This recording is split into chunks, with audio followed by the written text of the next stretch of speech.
Oke, kita langsung menuju ke Mas Hanta. Kalau hasil survei Mas Hanta meng-capture soal kepercayaan publik terhadap pemerintahan itu seperti apa, Mas Hanta?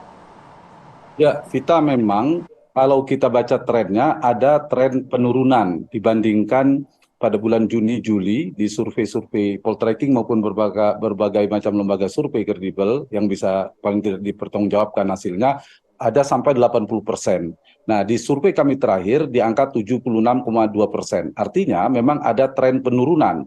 Nah, penurunan ini yang menarik menurut saya perlu kita diskusikan singkat adalah, meskipun tadi Faldo sempat menyinggung juga hubungannya secara elektabilitas, kemudian Mas Pipin juga tadi berkaitan dengan Mas Anies sebagai capres, maka yang paling penting menurut saya apakah ini ada korelasinya antara tingkat approval rating, tingkat kepercayaan atau tingkat kepuasan, biasanya tingkat kepercayaan itu lebih tinggi dari tingkat kepuasan pada pemerintah terhadap dinamika elektoral atau naik turunnya elektabilitas. Nah, kita tahu, saya ingin mengomentari ini kan statement dari Pak Anies Baswedan. Mas Anies adalah capres yang mengusung isu perubahan. Dan kita tahu perubahan tentu berdiametral dengan isu keberlanjutan. Nah, dua ini yang bertarung. Karena itu, kalau kita belas secara singkat, yang puas itu cenderung adalah menginginkan keberlanjutan. Yang tidak puas biasanya perubahan. Itu terjadi dalam pakem dinamika pemilu, pilpres sebelumnya juga. Seperti Pak SBY, Bapak Jokowi, dan seterusnya. Nah, korelasinya begini.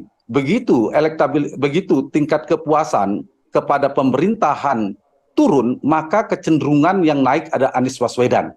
Sebaliknya, kalau tingkat kepuasan kepada pemerintah itu cenderung naik, yang tertekan elektabilitasnya Anies Baswedan. Dan kita bisa lihat Mas Anies itu relatif sulit naik di beberapa bulan terakhir itu, hanya di angka 20-an% karena elektabilitas Pak Jokowi, tingkat kepuasan pada Pak Jokowi relatif stabil. Nah, begitu turun, memang di survei kami Pak Anies ada kenaikan 6%. Di saat yang sama ada penurunan tingkat kepuasan kepada Pak Jokowi sekitar 3-5%.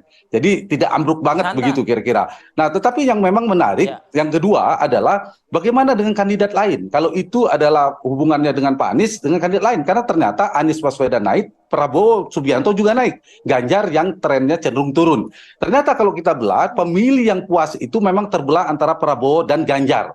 Kepada Prabowo itu sekitar 40%, kepada Ganjar 35%. Itu lebih banyak ceruknya. Sementara ceruk yang sekitar 14-15% yang tidak puas, itu terbagi juga kepada Anies Baswedan dan kepada Prabowo Subianto yang relatif imbang. Jadi Pak Prabowo memang mendapatkan dua ceruk sekaligus. Di yang tidak puas, karena sisa pemilih 2019 yang lalu, sebagian besar sudah pindah ke Anies Baswedan. Kemudian masih dapat sekarang yang pelan-pelan memakan basis pemilih Ganjar Pranowo. Dan itu juga terbaca, kalau kita cross tabulasi di hasil survei, pemilih Jokowi itu yang pemilih Ganjar itu diambil sedikit demi sedikit oleh pasangan Prabowo Gibran karena faktor Gibran. Jadi polanya adalah Anies itu potensi mengambil basis Prabowo, Prabowo mengambil potensi basis Ganjar, sementara Ganjar yang kesulitan dalam menyasar ceruk-ceruknya. Nah, karena itu saya kira ini mungkin bisa menjadi antisipasi ya, baik Bung Faldo maupun Bung Pipin.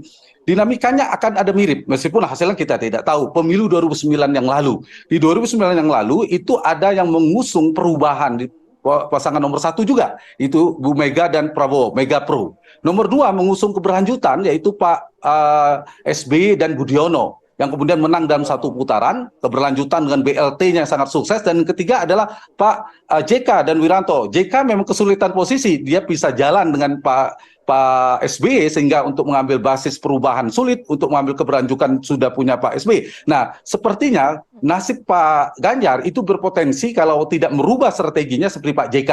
Jadi mereka juga bisa jalan antara Pak Jokowi, katakanlah Prabowo dan Ganjar yang hampir bersatu, ternyata juga bisa jalan. Jadi ada kemiripan. Karena itu kesimpulan sementaranya, saya ingin mengatakan bahwa bagi Mas Pipin, kalau berusaha membangun kemudian narasi maupun diukur dalam persepsi publik, kemudian tren elektabilitas, tren kepuasan kepada Pak Jokowi semakin turun, maka potensi Anies untuk masuk putaran kedua semakin besar. Nah, itu bagi indikator Faldo, penurunan bagi itu seperti apa, Pak Mas Prabowo, Hanta? katakan dari Itu pemerintah dulu ya, bukan yang harus Faldo, dijawab, Mas Hanta. tapi Mas Faldo juga pendukung Pak Prabowo tentunya. Nah, di sini kalau ternyata tingkat kepuasan kepada Pak Jokowi tinggi, maka ini berpotensi di Pak Prabowo semakin naik juga. Jadi kalau 2 putaran dalam konstelasi seperti ini, Prabowo dan Anies berpotensi maju. Tapi kalau tingkat kepuasan bisa Oke, indikator naik penurunan itu apa, tiba-tiba Mas sangat Hanta? tinggi seperti Pak SBY 2009, ada potensi 2 putaran, tapi belum terlihat. Mas Hanta? Jadi saya kira satu lagi komentar Oke. saya, Gita, kenaikannya kenapa tidak terlalu tinggi? Saya melihat ada faktor ekonomi, adalah faktor yang paling signifikan menaik dan turunnya. Kedua baru faktor hukum. Tapi faktor hukum itu biasanya faktor hukum dan korupsi misalnya yang dialami oleh si kandidat. Ada turbulensi politik yang kuat, kemudian ada gempa politik, bahkan tsunami politik yang dialami oleh kandidat. Nah, kalau sekarang kan isunya sangat kencang, tapi di level elit sangat kuat. Sayangnya ini tidak terlalu kuat, Mas Pipin.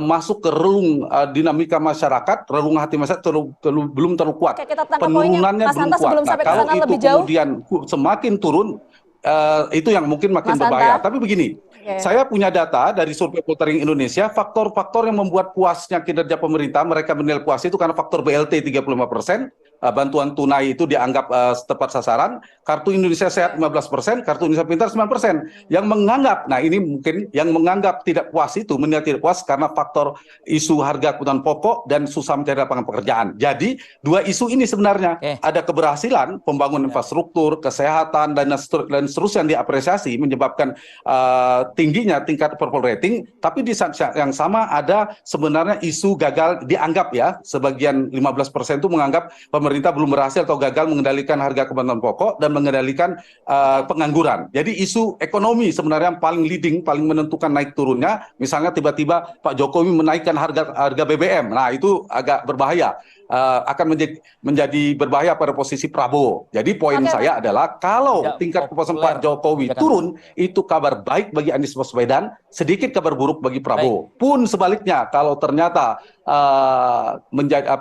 menjadi kabar bahwa ternyata tingkat kepuasan kepada Pak Jokowi justru naik, itu kabar buruk bagi Anies juga, dan itu akan memberikan potensi elektabilitas Pak Prabowo tumbuh, dan Pak Ganjar sedang mencari pada spektrum politik mana yang Mas lebih Hanta, tepat. kita Jadi tangkap masih poinnya. Saya mau dinamis langsung ini, lanjut bisa ke menekan Mas Pipin. elektabilitas.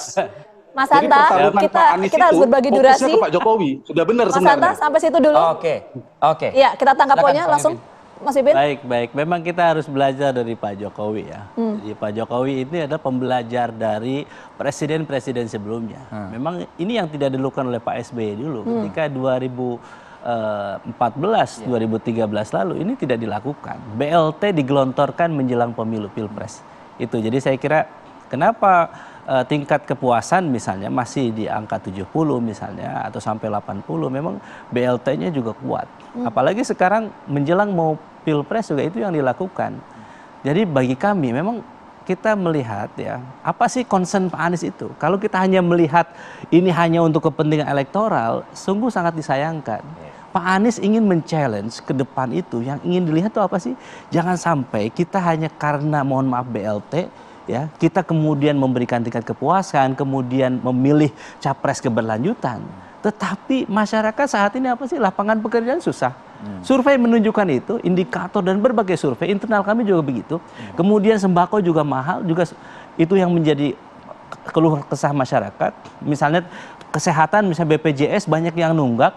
Jadi ketika itu yang kita bawa gagasan itu, maka kita ingin membawa perubahan itu. Masa mau dilanjutkan kondisi seperti itu? Terlepas suka tidak suka, puas tidak puas dengan pemerintahan Jokowi itu, monggo. Jadi kita menghormati itu, tetapi kami fokus bagaimana kondisi masyarakat ini harus diselesaikan. Makanya 148 halaman visi misi program kerja dan track recordnya Mas Anies Baswedan sebagai kepala daerah yang sukses memimpin DKI, itulah yang ditawarkan oleh Amin. Jadi kami sangat khawatir saat ini hanya semu kepuasannya itu, karena sementara karena terbuai dengan BLT, terbuai dengan program-program kepuasannya atau terbuai dengan BLT dan ya. saya sangat menyayangkan sebetulnya ya. Saya kira tentu kita sebagai anak muda punya idealisme bagaimana perubahan itu harus kita bawa ya. Saya kira ketika memang ada yang mengkritik pemerintah, memang harus terbuka. Disitulah Pak Anies ingin membangun satu kemakmuran Indonesia adil makmur itu didasarkan dengan demokrasi yang adil. Demokrasi itu habitatnya adalah kebebasan. orang bahagia, tetapi bukan dengan ketakutan. Oke. Inilah yang ingin disampaikan oleh Pak Oke, Anies. Mas Pipin membantah bahwa ini untuk kepentingan Iya. elektoral dan realita politiknya seperti itu adanya. Itu dari Mas Pipin ya. Oke, Mang Faldo di segmen berikutnya ya. Untuk Anda gilirannya, tetaplah bersama kami akan kembali. Ya, thank you. Oke, kita langsung menuju ke Bang Faldo untuk menanggapi tadi Mas Pipin menyampaikan bahwa ya realita politiknya seperti itu dan tidak untuk kebutuhan atau kepentingan elektoral. Seperti apa, Bang Faldo? Iya, ya saya ingin menyampaikan lagi kepada Om Pipin bahwa memang apabila dibandingkan sama pemerintahan Pak SBY di tahun 2014 gitu ya di akhir-akhir pemerintahan itu kan sering dikatakan lame duck gitu. Tapi Pak Jokowi dan pemerintahan ini tampaknya ya terus perform di angka di atas 70-an% dan itu konsisten loh ya. Dan itu konsisten angkanya. Jadi kami kira penurunan 2-3% tentu ya memang menjadi perhatian gitu. Tapi saya agak cukup sedih juga gitu ketika seandainya bantuan kepada masyarakat tadi dibilang begitu ya. Rasa-rasanya ya masyarakat happy dengan adanya program-program yang direct yang dirasakan oleh masyarakat gitu. Tapi kalau seandainya nanti misal Mas Anies atau Bang Pipin tadi bilang nggak mau dilanjutin ya nggak apa-apa juga gitu kan. Ya tapi ya kritik ya nggak masalah ya. Tapi rasa-rasanya kok gimana gitu. Ada upaya dari pemerintah untuk membangkitkan gairah ekonomi masyarakat, membangkitkan gairah belanja masyarakat, ada bantuan yang diberikan, ya rasa-rasanya disalahkan. Ya mungkin ada skema lain yang sedang disiapkan oleh koalisi perubahan. Mungkin itu yang akan berubah nanti. Pada akhirnya tidak ada lagi bantuan kepada masyarakat dari koalisi Anies Saya jawab. Gus Imin misalnya. Tapi misalnya ini kan sebenarnya percobaan ketiga. Yang pertama itu saya ingat sekali gitu soal kendaraan listrik sudah dibantah, soal yang kedua soal pembangunan daerah yang tidak merata sudah pernah dibantah. Yang ketiga coba lagi dengan skema begini gitu. Ya mudah-mudahan skema-skema attack dengan skema-skema narasi perubahan yang sedang diupayakan. Kritiknya tentu boleh ya, silakan kita terima. Tapi lagi-lagi jangan sampai gitu. Kita mengambil indikator-indikator yang turun untuk dijadikan isu publik. Memang data itu juga tidak bisa diakses oleh semua orang. Berpendapat silahkan aja, kami kira sebagai bahan-bahan panas-panasin mesin kampanye, tapi jangan dipelintir-pelintir lah gitu ya. Karena kalau kritik penegakan hukum, kritik penegakan hukum gitu. Kritik nggak sampai demokrasi juga gitu. Jadi jangan sampai kita pecah belah lah, jangan bikin kekhawatiran lah untuk pemilu 2024. Baik, Bang Faldo. Gitu. Baik, terima kasih Bang Faldo waktunya pagi ini. Kang Pipin terima kasih juga. Oh, sudah selesai? Sudah selesai kita. Saya mau jawab. Jangan sampai disemprit sih, udah jam 8:02 nih soalnya. Tipis saja mungkin komentar Anda apa? Tipis saja, tidak panjang. Jadi penegakan hukum adalah dasar untuk bagaimana ekonomi kita lebih baik. Tadi fitnah bahwa nanti nggak melanjutkan BLT. Yang kami sayangkan adalah memang BLT meningkat, utang negara kita juga meningkat. Ini yang kita melebar lagi nih diskusi kita nih ya. Saya kira ya, ketika itu yang terjadi. Tetapi yang kita butuhkan adalah bagaimana nanti lapangan pekerjaan akan lebih baik di bawah Anies, sembako juga akan lebih baik. Itu sebetulnya concern kita ke depan. Jadi mudah-mudahan insya Allah Amin menang, Indonesia adil makmur akan lebih baik ya. Sama aja ya Bang Faldo ya. Sekarang kok Bang nggak ada bedanya apa yang berubah. Oke, nanti kita lanjutkan diskusinya karena waktu sudah habis. Terima kasih banyak Bang Faldo. Mas Hanta, makasih ya Mas Hanta ya. Mas Pipin juga terima kasih. Kita minta waktunya nih, kita sibukkan. Terima kasih. Sehat selalu untuk semuanya, Kang Pipin. Akhir kata saya Gina Vita. Arif Fadil pamit undur diri. Terima kasih. Sampai jumpa.